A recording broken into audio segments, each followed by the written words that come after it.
Hi, I'm Annie Reese. And I'm Lauren Vogelbaum. We are the hosts of a podcast called Food Stuff, where we get to talk about food and drink, including the Bloody Mary and how gunfire is involved. Yes, this incident involved George Jessel, who was a famous comedian and person about town. And you can learn all about that in our episode, Bloody Marys, dubious historically and hangoverly, which you can listen to on Apple Podcast, and go ahead and subscribe so you never miss an episode. You can also listen in wherever else you like to get your podcast.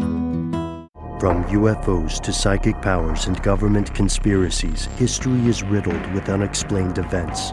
You can turn back now or learn the stuff they don't want you to know.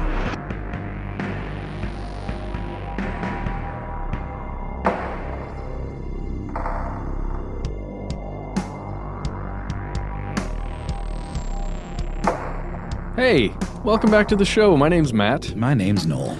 They call me Ben. We are joined with our super producer, Tyler the Postman Klang. Most importantly, you are here. You are you. That makes this stuff they don't want you to know. Was that the reference to Tyler's favorite movie, The Postman? Mm-hmm, yeah. Postman always rings twice? Nope, just The Postman. Oh, the one where Tom Petty plays Tom Petty in the post-apocalyptic society? That's the one. And he's the president of some settlement or another? That is Tyler Klang's favorite movie. I don't think this is true. I think you're ribbing him a little bit. No, it's true. He has, we know it's his favorite movie because he has not one but two tattoos of scenes from that movie. One with Kevin Costner and one with Tom Petty. It's no Waterworld.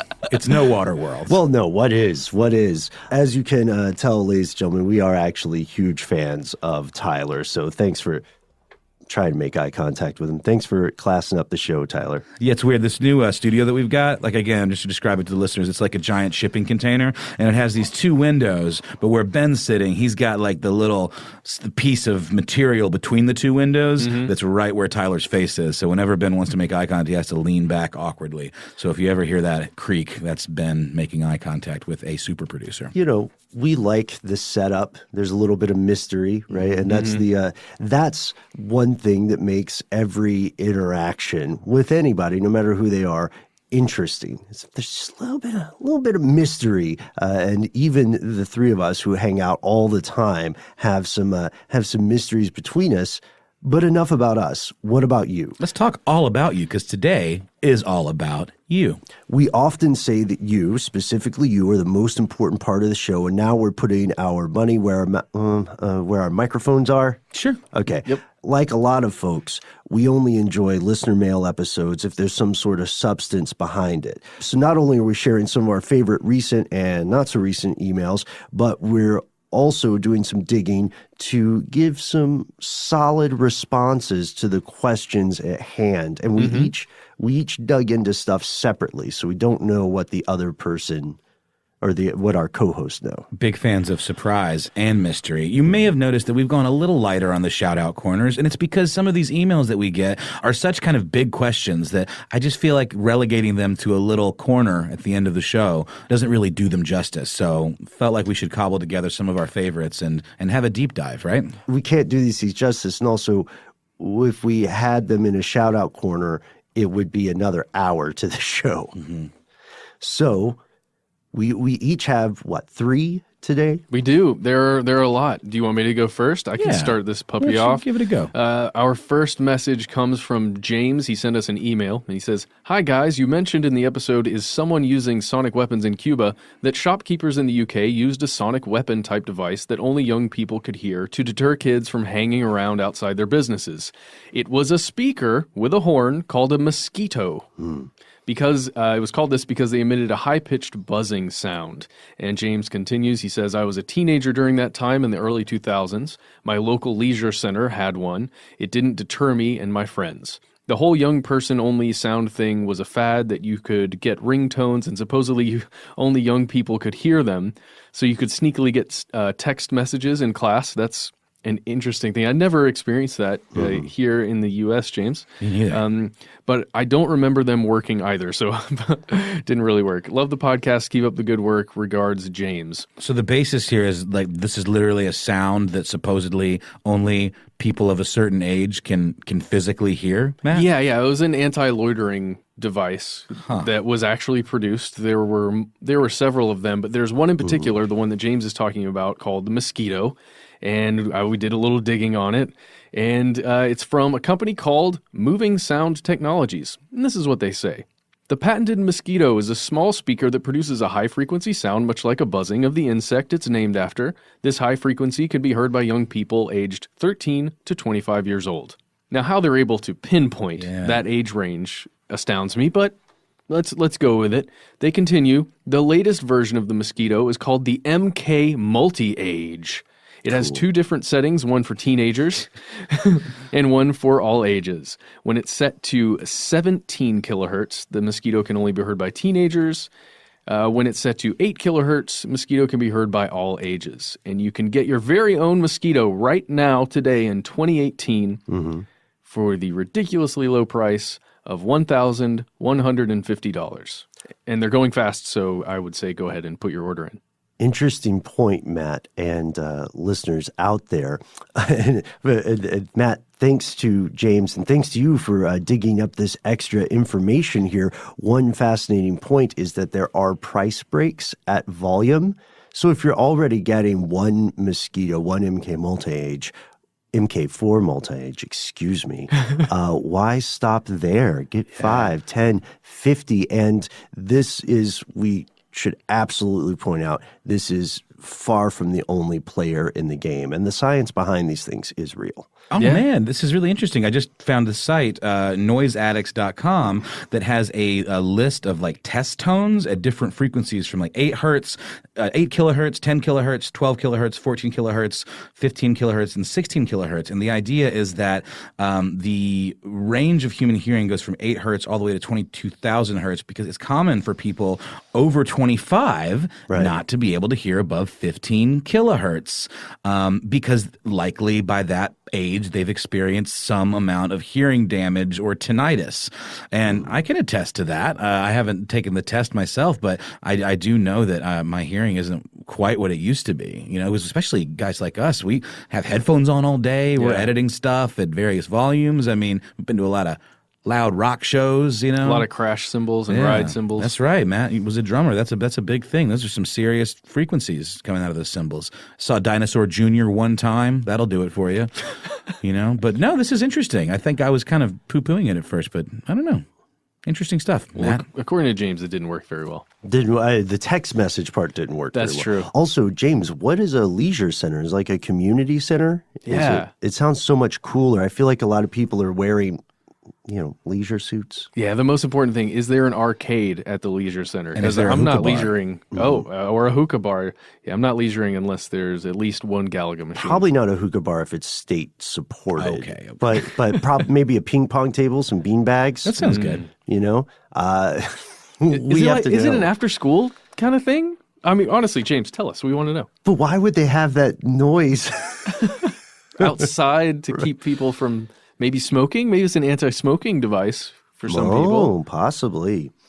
But thank you so much for writing in, James. Who's next? Yeah, I've got one from Lori B. on a very hot button topic that we discussed a couple of years ago, sleep paralysis. Lori B. says, I only recently got in your show after stumbling across Ridiculous History. That's neat. It's usually the other way around. I really enjoyed Ben and Noel's rapport, so I thought I'd give Stuff I Don't Want You to Know a shot, even though I consider myself a skeptic. I am now hooked and appreciate your approach when covering what I consider to be some pretty far out topics. I've been working my way backwards through your archive and just got to your episode on sleep paralysis. A few years ago, I had read about someone's experience with sleep paralysis on a forum. It sounded terrifying, and at first, I wasn't even sure it was real until I fell into a Wikipedia hole researching it. I figured I'm in my 30s, I've never experienced it, so I'm safe, right? Well, last year, I had what can only be described as an episode of sleep paralysis. I was awake, but my body couldn't move as I saw a shadowy figure in the corner of my room stalk closer to me. Like you mentioned on the show, I saw the figure change form, and I even saw it take the form of people I knew in real life. What didn't change was the hostile expression on its face. It was like a malevolent presence. I knew at the time I was experiencing an episode of sleep paralysis, but that didn't make it any less terrifying or feel less real. I can see how in the Middle Ages people assumed it was a demon. The good news is that I likely fall into the category of isolated sleep paralysis.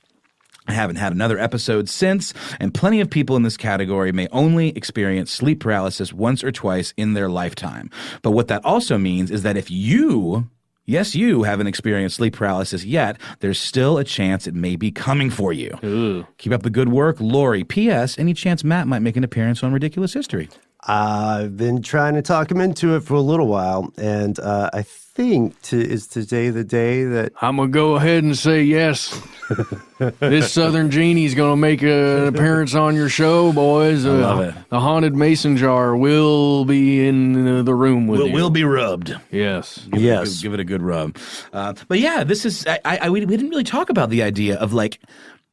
late stage sleep paralysis, or the idea of it just happening once or twice. We sort of thought of it more as like a chronic thing. I did anyway. What do you think, guys? Yes. The way we came to that subject, I believe, was that my wife had asked us about sleep paralysis because she experienced it and she hadn't ever before. So it was a new thing for her. She experienced what Lori experienced. Okay. And then it made us all fascinated. Have you guys had any since then, since we've talked about it and now we know? I don't really sleep. Oh, well, obviously. He just dreams. Obviously. Yeah. So, it's interesting because there could be a range of causes, right? And they're physiological causes. So they could be a one-time thing, but then they could also be, to Noel's earlier point, a chronic condition.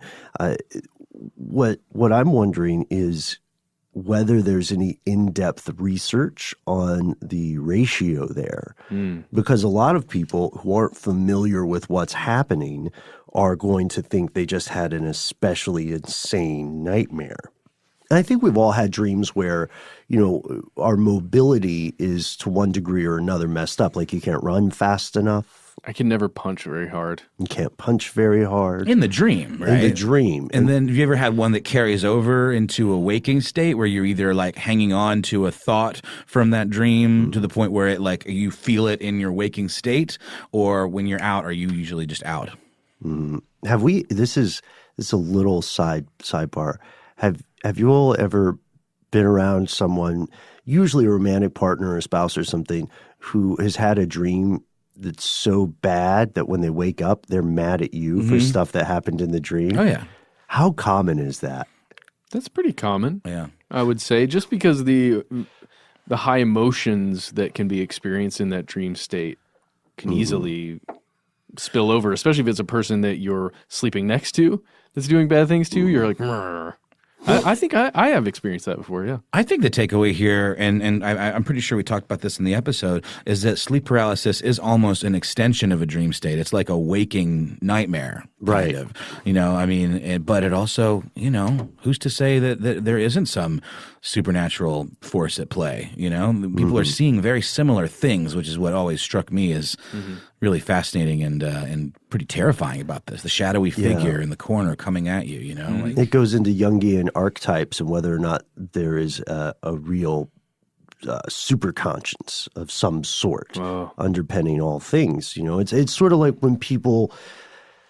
Another related facet would be when people who experiment with certain hallucinogens claim to have very similar experiences, right? Like Absolutely. Do DMT and you meet these machine elves or something, which is fascinating because people who have never met each other recount similar stories.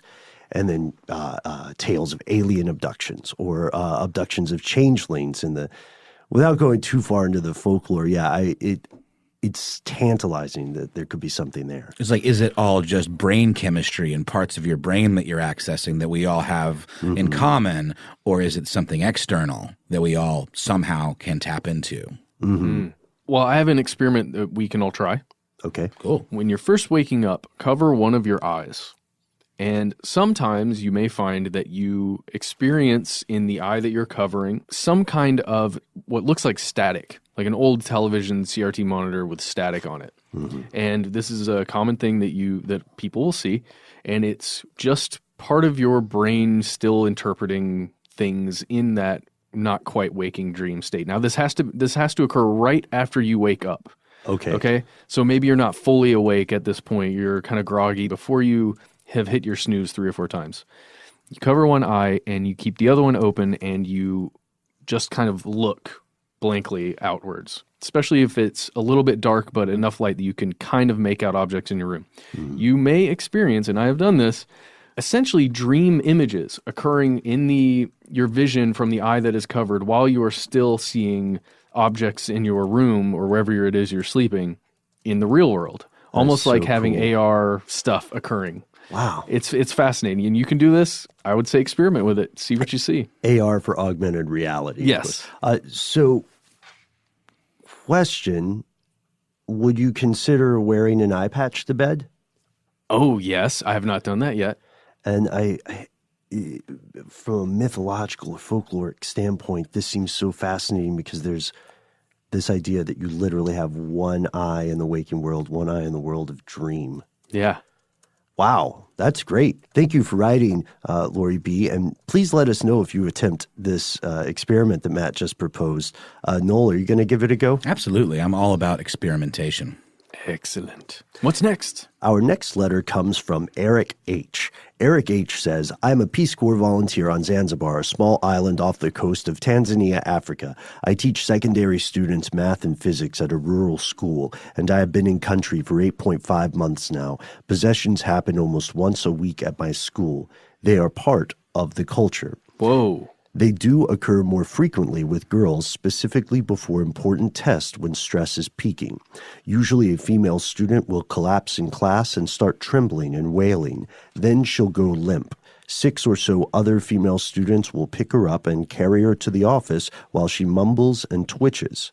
Sometimes a witch doctor will come exorcise her, and sometimes it will wear off with time. One time, a student in another class crawled out of a classroom, continuing to crawl around in the mud and moaned for an hour. They are so common that other teachers and students will just ignore what is going on if they don't feel like intervening. I live in an almost 100% Muslim village. However, friends in Christian communities in Tanzania describe similar experiences. It was definitely a shock when I saw my first one. The locals are just so used to them that they aren't a big deal here. I thought this would be an interesting take on the Exorcism podcast. Love you guys' show. Regards, Eric. With a C. Man, as someone who's never seen anything like this, the idea of it being a common run-of-the-mill occurrence is mind-boggling to me. And it was fascinating when we were looking into the research for this episode because so much of what we here in the United States know about exorcism is entirely relegated to Catholicism. So it's also interesting that the use of local spiritual leaders or advisors to conduct an exorcism. I wonder, Eric, I would be interested in knowing a little bit more about the nuts and bolts of this exorcism practice. Yeah. In Islam, and I believe we covered this on the episode, someone can be possessed by the devil or jinn, as you point out, and in the world of jinn, or the culture as it is perceived, jinn can have their own religions too. Many may be Muslim, many may be Christian, or some sort of other religion. But Sannyasin jinn. I've seen some of those. Is that a reference to Wild Wild Country? It is. The documentary on Netflix. Yeah. So we looked up, we dug into this a little bit and found specifically how exorcisms occur in Zanzibar. Also, Zanzibar, birthplace of Freddie Mercury. Woo! True story. I'm not going to cook it, but I'll order it from Zanzibar. Remember that? Good reference. And that Tenacious D. Tenacious D and Jack Black. So we'd like to recommend an article we found via National Geographic called "In Zanzibar, a Traditional Herbalist Exorcises Evil Spirits. Said Mohammed turns to oils, spices, and incantations when he is called on to hunt down and expel genies." So in Catholicism, there might be, there's the reading of rites, there's the blessing of a place or a person, right? The use of holy water and so on. But here there would be more traditional use of spices or certain types of oil. He uses one oil made from black seed or Nigella sativa. And then there are multiple different treatments he'll approach that depend upon the nature of the infestation. So these include cloves, ginger, coriander, roots, and different herbs, all combined in this black sea oil. And what I would love to hear more about, and I hope you agree, listeners, is I would love to hear more depictions about the correlation between external factors, like the Stress. test coming up, Yeah. and the experience of exorcism, and then also how are people treated after it occurs? Because if it's very common, then they can't, be dismissed or exiled from the community, right? It sounds like a lot of people encounter this. Yeah. Do you exercise the jinn and then that's it? Just go back to school. Everything's good until the next big exam. It sounds like the teachers are relatively acclimated to this, which is strange to me. I mean, again, how quickly things become normal. Right. Have you guys seen the Netflix movie Veronica? Nope. It's a recent I think it's a Spanish film about demon possession, and it's quite good. It's pretty arresting. It's got some really cool imagery and really good building of tension, and it sort of incorporates some of those motifs of sleep paralysis, where it's sort of like you see through the perspective of the possessed character, almost like their dream, and then waking into a state where they weren't sure if it was real or not. And it's actually a kind of a cool crossover between the sleep paralysis and this possession stuff. I do recommend it. It's a cool little film. Nice. Fantastic. So thank you so much for writing in, Eric H. And please write back. Safe travels. And thanks for working for the Peace Corps. Yeah. Really cool work that you're doing there. And we'll be back after a word from our sponsor. It's true, sexual performance issues are more common than you might think. And as odd as it sounds, over 25% of new ED cases are guys under 40 years old. ED? You mean erectile dysfunction? I'm under 40. Should I be concerned? Well, if you are, there is good news. Thanks to science, this condition can be optional. HIMSS connects you with real doctors and medical-grade solutions to treat ED. The best thing about this is that there's no waiting room. You don't have to have an awkward visit with a doctor. There are no lines. You can save hours by going to forhims.com. It's true. Forhims.com is a one-stop shop for hair loss, skin care, and sexual wellness for men. You can try HIMSS for a month today for, get this, just $5. Get started for just $5 while supplies last. See website for full details. This would cost hundreds if you went to a doctor or a pharmacy. So go to forhims.com/conspiracyed. That's forhims.com/conspiracyed. forhims.com/conspiracyed.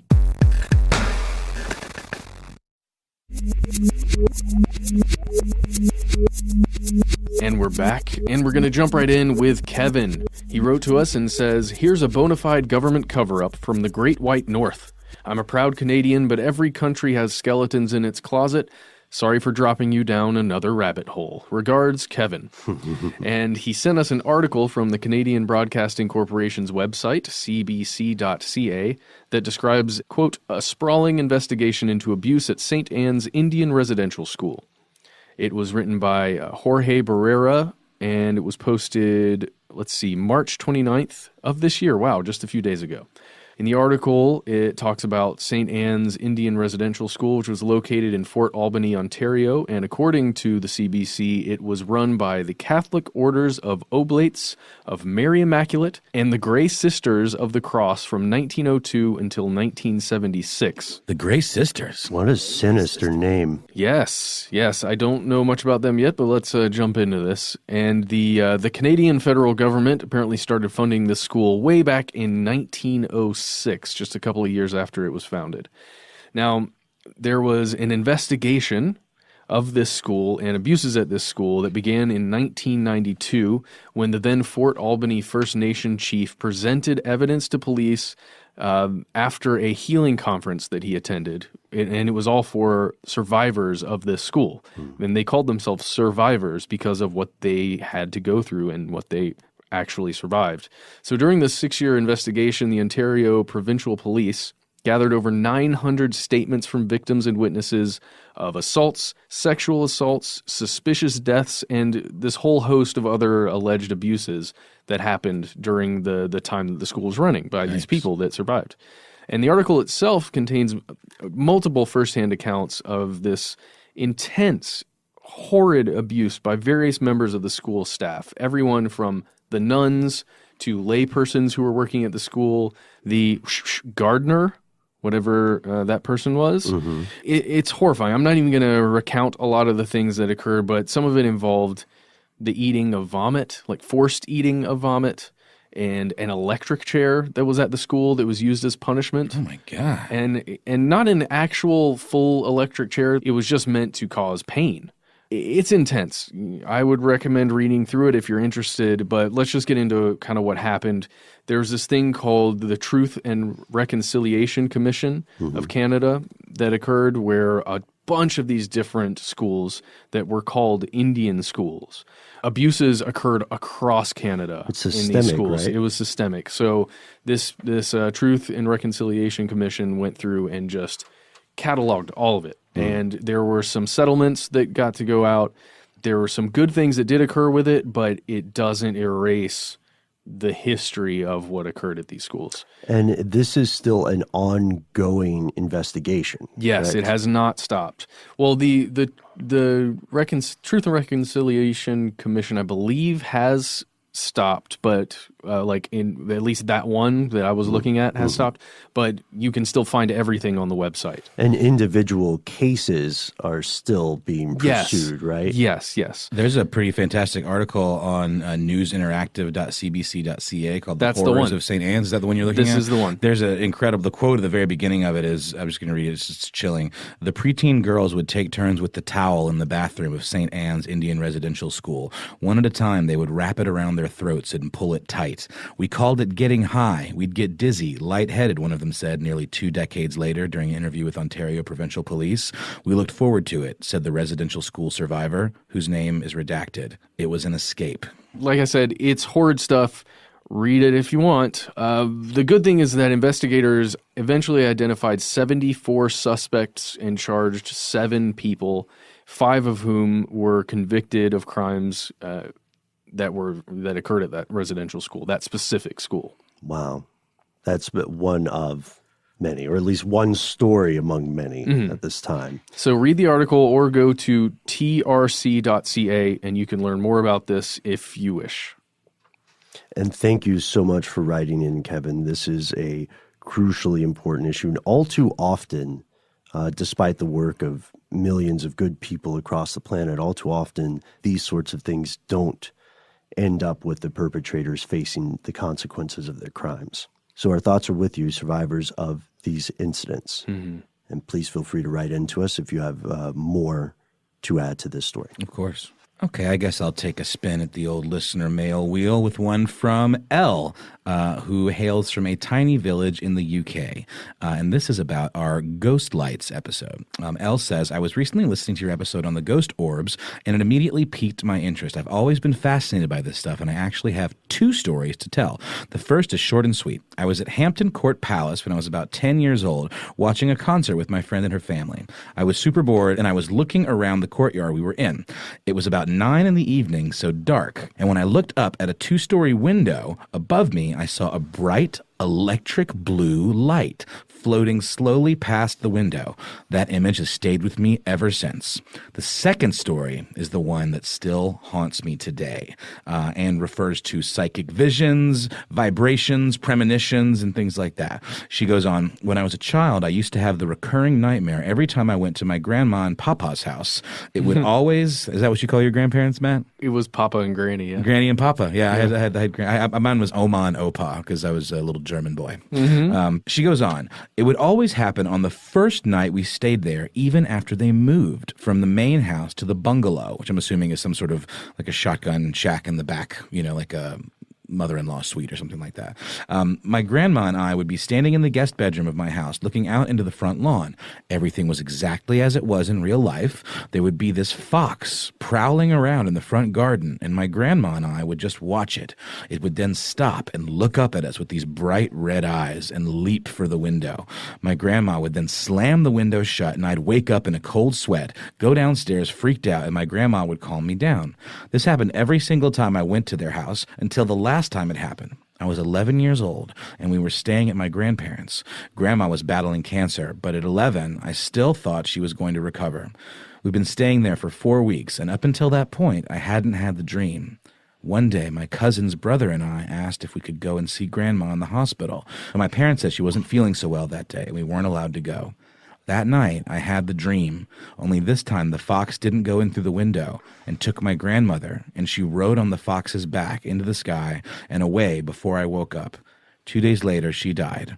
I've never had that dream since. I hope you guys find these stories interesting. I have to say there are 2 things that 10 years later still stick with me. You guys' show is epic. Keep doing a great job.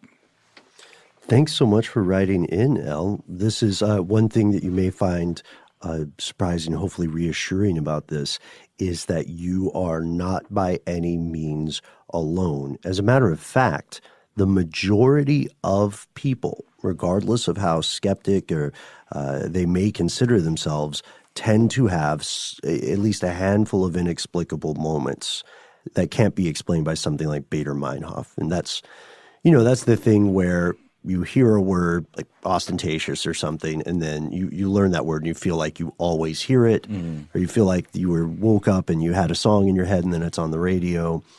That stuff can be explained scientifically, but there are a wealth of people that Matt and Noel and I personally know, some of us may be in the room, who have had these sorts of inexplicable experiences. And the truth of the matter is that the attempts to explain those through mundane means are not 100% conclusive. No. It's true. I don't know. I just thought this was a very kind of a beautiful story. I sort of felt myself tearing up a little bit. I thought it was a really interesting and quite powerful example of a dream, a recurring dream that you could view as a premonition, or you could just view as interpreting a dream so powerful you have one time that you imbue with meaning to the point where it comes back. And then you start to attach meaning to it to the point where when this important person leaves your life, you then you continue to have that dream. And then something about that connection between her and her grandma and that dream, when she died, she had it that one other time and then it was gone. What do you think, Matt? I don't know. That'd be beautiful if your grandmother somehow was actually, if there was something more to it than just a mundane explanation. Elle, thank you so much for taking the time to write to us and sharing the story with us and your fellow listeners. One thing that I think you may enjoy reading is a nonfiction article by Cormac McCarthy, the author of Blood Meridian, No Country for Old Men, all that stuff. He has an article on Nautilus called The Kekule Problem, which asks about where language came from. Because language is a weird thing, if you think about it. And he delves into the idea of the way that our brains communicate in symbols, the way that when you have a revelation or an understanding in a dream, it's very rarely going to be written out in text that you read while you're asleep. Instead, you will see these profoundly important symbols, and Cormac's question is an exploration of what came first, thought or language, and how the two are interrelated. So do check it out if you have the chance or inclination. As a matter of fact, we can also post that, I think, on our Facebook or Twitter. That's a good idea. Mm-hmm. And we'll be back for just a couple more after this word from our sponsor. Hey, do me a favor. Reach up, just feel your head a little bit.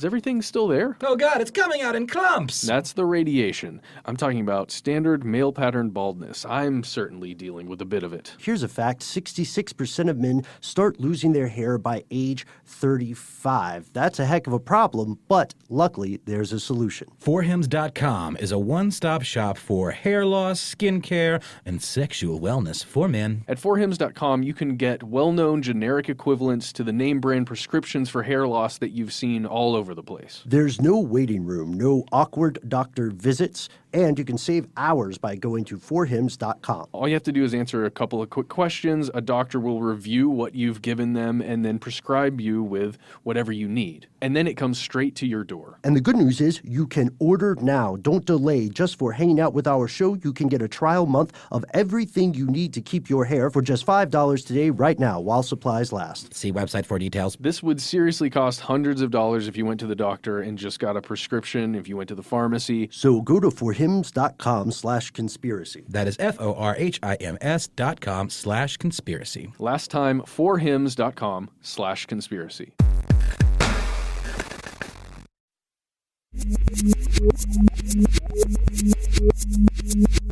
We have returned. We'll do one more email that I think you guys are going to enjoy. It's about an oldie but a goodie from our past archive. Someone identified as R. Shepherd says, "Hey guys, I'm catching up on your podcast. Just finished an episode from February 2015 in which you expressed some personal fears about the supervolcano under Yellowstone.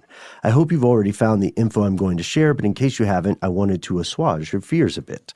I recently spoke about this to a friend who works as a geologist for that state. As he explained to me, the key to the supervolcano issue is plate tectonics. The lake of lava under Yellowstone is so large and spread out because the hot spot that the magma comes from has been moving for many millions of years in the same direction.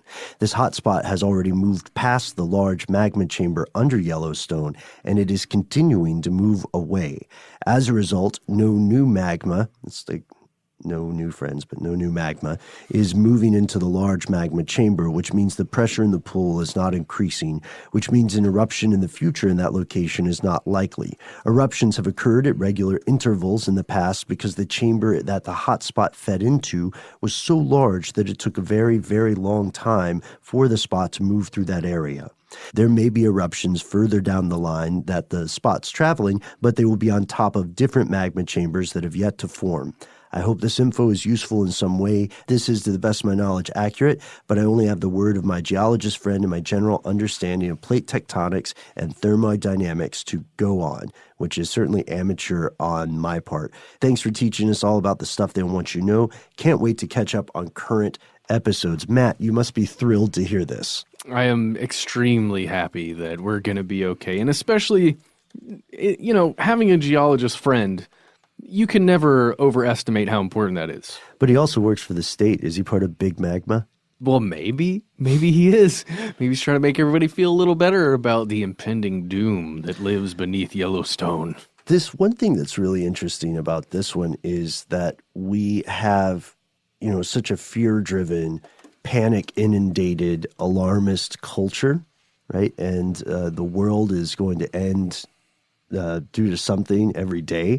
We also had we probably don't have time to read them today, but we got several emails explaining the concept of the harvest, which we covered in Digital Cults. Mansaro. Yeah. Bentino Mansaro. And one of the things that really stuck with us was that many people said, you know,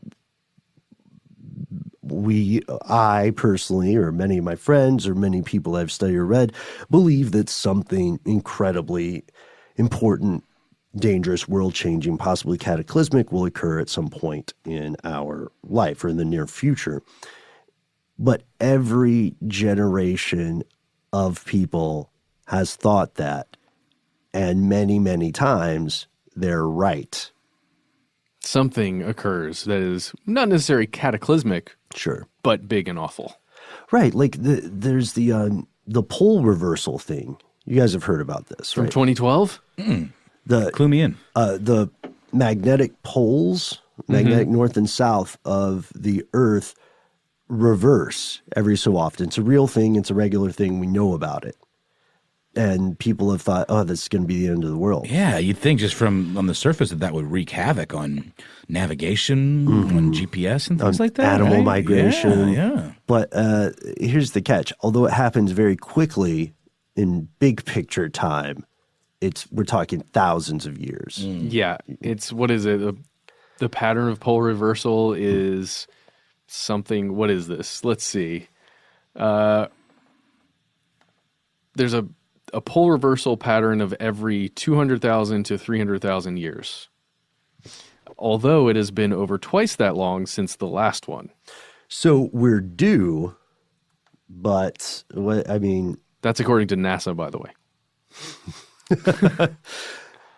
you know what? I am tempted to believe them, but also it goes to show that as individuals who, by doing our very best, might live a little past 100, it just shows how far skewed our sense of time is. Yeah.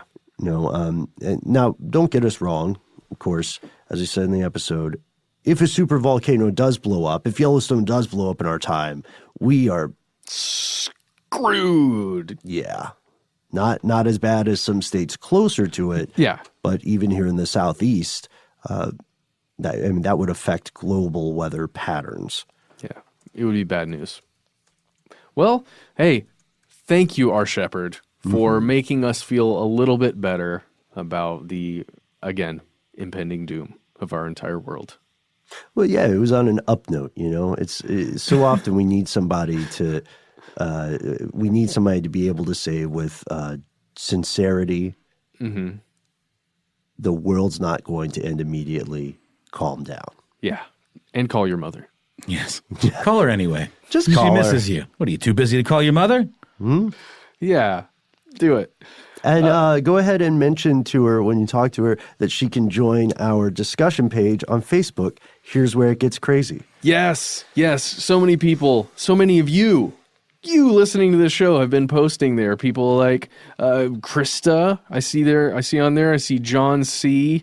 I see Mark S. talking about this Our Globalist Agenda webpage called Illuminati.am. Oh, wow. Let's pull this up. This is good. You can join the Illuminati through this website. You can contact the Illuminati through this website. Ooh, this is good stuff here. Finally. Thank you, Mark S. Whoa. All right, that's a rabbit hole certainly to dig deep into. A lot of people have also been showing interest in the Denver airport. And I think on that page, we mentioned that a long time ago when we did a video on the Denver airport, we were contacted by representatives of the airport who offered to give us a guided tour. I'd love for us to pick that up and go back exploring. But at the time, I think it was scheduling. But maybe we could figure that out.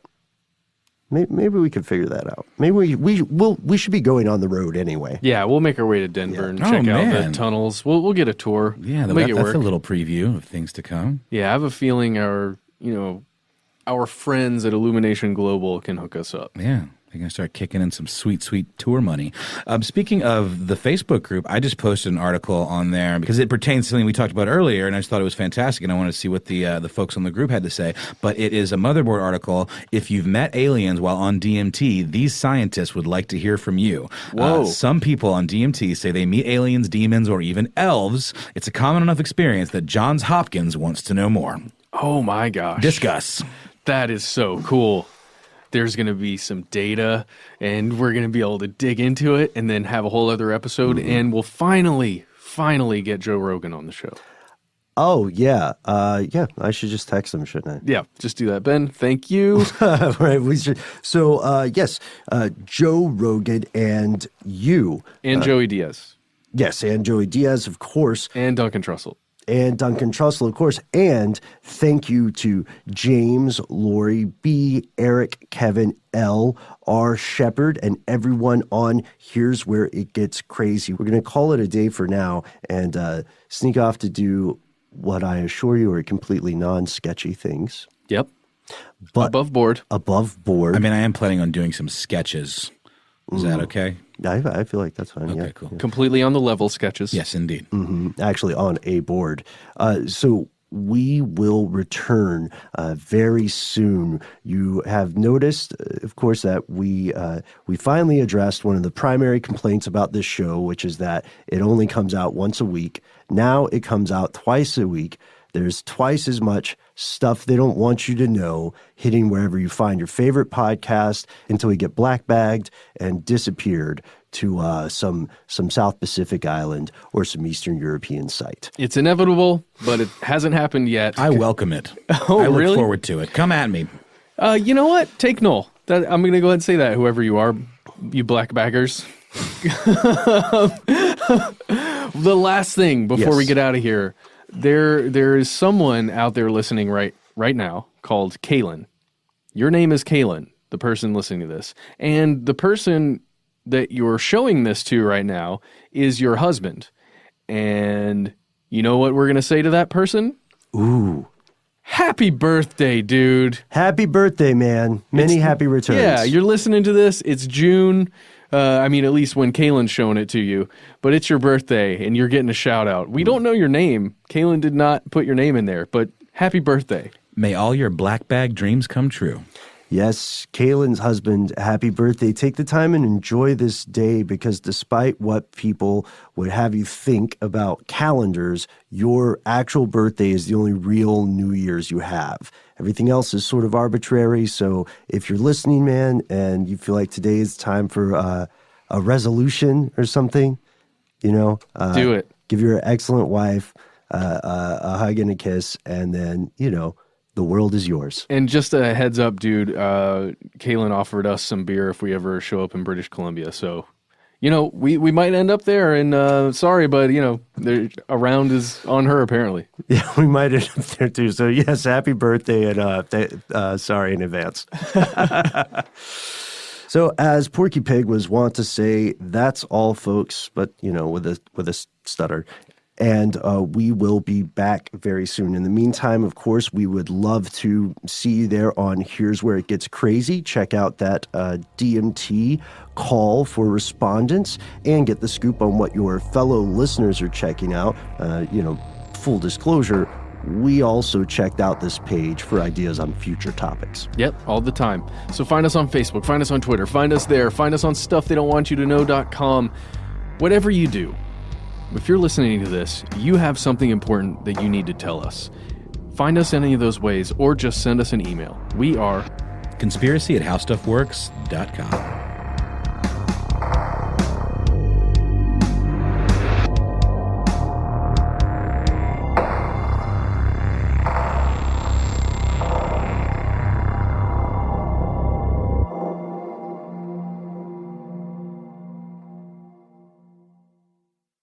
Hey everyone, I am Danny Fernandez. And I'm Iffy Wadiway. And we are the hosts of the podcast Nerdificent, where we tackle all things nerdy. Like Twitch, Comic-Con, esports, VR, collecting comics, and why should you do it? Yeah, if you ever wondered, how did Comic-Con get started, what it is now, or what is VR, and why is everyone using it for porn, check out our podcast, Nerdificent. And make sure you catch that on Apple Podcasts and wherever else you get your podcasts. Nerdificent. On How Stuff Works Network. Bye!